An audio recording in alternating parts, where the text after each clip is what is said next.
The U.S. and Cuba have finalized an agreement to reopen embassies in each other's capitals. So this is being called a gigantic symbolic step in ending the historic hostility that lasted half a century between the two countries. So Huffington Post reports on this. They say, quote, Obama also wants Congress to repeal the economic embargo on Cuba, though he faces resistance from Republicans and some Democrats. Those opposed to normalizing relations with Cuba say Obama is prematurely rewarding a regime that engages in serious human rights abuses. The president also will face strong opposition in Congress to spending any taxpayer dollars, there I can finally speak right, on building or refurbishing an embassy in Havana. Congress would have to approve any administration request to spend money on an embassy. Okay, so, here we have a situation where the Republicans are still trying every which way they can to tank peace with Cuba. Even some Democrats are in on it. We've spoken about that before. I believe Menendez was leading the fight against this. So, unfortunately, there's some bipartisan hatred going on here for Cuba, and people are insistent upon keeping us in a state of turmoil and with a standoffish attitude towards Cuba. But I find many of the arguments that they use beyond ridiculous. Even within the article, and the article, you know, the overall tone of the article was not negative. They weren't taking the side of Republicans or anything like that.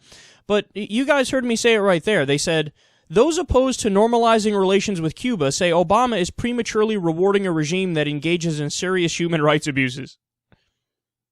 Do you see the irony that's dripping from that statement? People in America are going to be confused. People in the U.S. government are going to talk about how they're concerned about human rights abuses from other countries. It's not like there was just a report that came out about the CIA and how they tortured people. Okay, the thing that's so frustrating about the stance that a lot of these people are taking, the anti-Cuban stance that they're taking, is they have a total inability to be objective and hold themselves to the same standards that they're holding Cuba to. And by the way, the Cuban human rights abuses, and of course we're against them, but they're still a much lesser degree than the human rights abuses that are coming from us. So the idea is, well, they restrict the internet. They restrict the internet and they've jailed some political dissidents. That's fucking child's play compared to what we do. Now, again, I'm totally against that. They should get rid of all the political dissidents. I believe in freedom of speech. I'm an absolutist on that issue. They should definitely, get rid of the internet restrictions and stuff like that. All the political people that they're keeping behind bars. Yes, I'm totally on the side of freedom when it comes to that stuff. But don't pretend like, oh, that stuff is way worse than like torturing people in a systemic way for a decade. But it's not! And also, name me when Cuba invaded a country that didn't attack them against international law.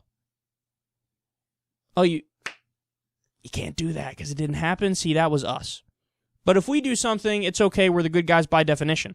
Isn't it hilarious how, like, if you use the Republican logic and some Democratic logic, and they used it in Cuba, what would they be saying? They would be saying, well, why the fuck would we work with the Americans? Hey, guys, stop doing the fucking human rights abuses, then maybe we'll work with you. Could you imagine if that argument was flipped onto us? People be like, I don't understand, but we're Americans. We're perfect. Yeah, we tortured, but it's okay because we mean well. Don't the Cuban hardliners understand that we're the good guys? Don't they get that we mean well?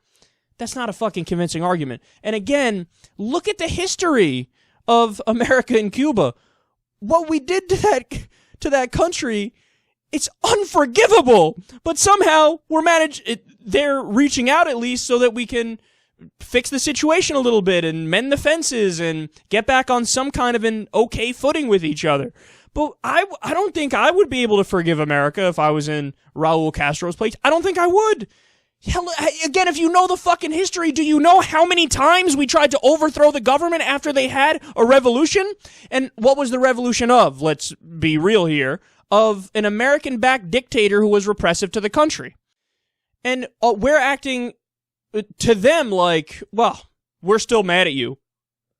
they have the right to be mad at us, you idiots. Oh my God. Again, it shows how they're just not objective. They don't care about history. They don't care about facts. And what's in their hearts is this standoffish attitude. Fuck you. You don't bend your will completely to us, so fuck off.